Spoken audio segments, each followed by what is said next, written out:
Moi, je pense que ce qui manque maintenant, je pense tout d'abord que c'est possible la réforme de la police. Contrairement à d'autres pays, là où on doit changer tout le corps, c'est pas le cas de la Tunisie. Mhm.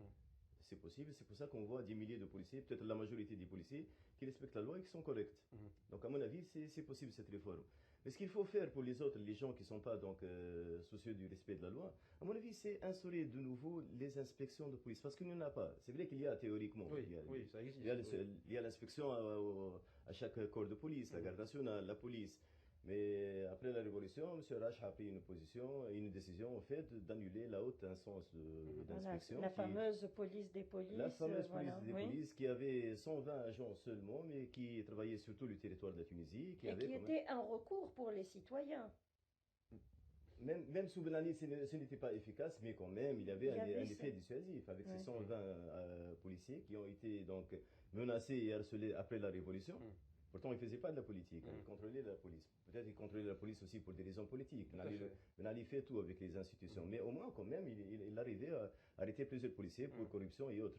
Maintenant, il n'y a plus de corps qui a une certaine force, donc qui est capable de contrôler la police. On doit revenir au contrôle dans toute l'administration tunisienne. Mhm. Celui qui ne veut pas être contrôlé, c'est quelqu'un qui a quelque chose à cacher. T'as rien à cacher, vous n'avez rien à cacher. Donc normalement, vous n'avez Mhm. pas à vous opposer à une inspection. C'est Mhm. leur travail, l'inspection. Bon, la dernière fois, avec ce qui s'est passé à la Wina depuis une semaine, hein, Mhm. donc ce fameux dégage contre C'était, le oui. commandant de Mhm. la garde nationale, pour une simple raison, parce que l'inspection de la garde nationale a convoqué certains policiers qui ont refusé d'exécuter un mandat de dépôt Mhm.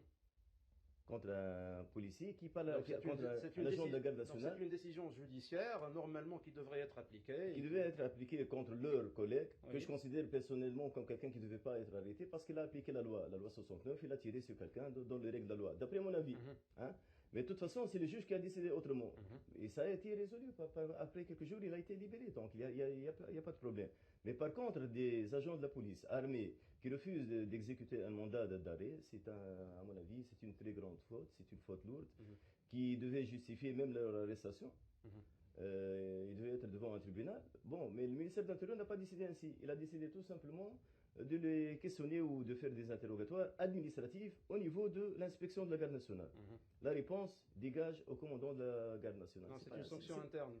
Voilà. Donc c'est pas comme ça que ça va aller. De toute façon, c'est des gens qui veulent se mettre au-dessus de la loi, à mon avis, c'est pas comme ça que ça peut marcher.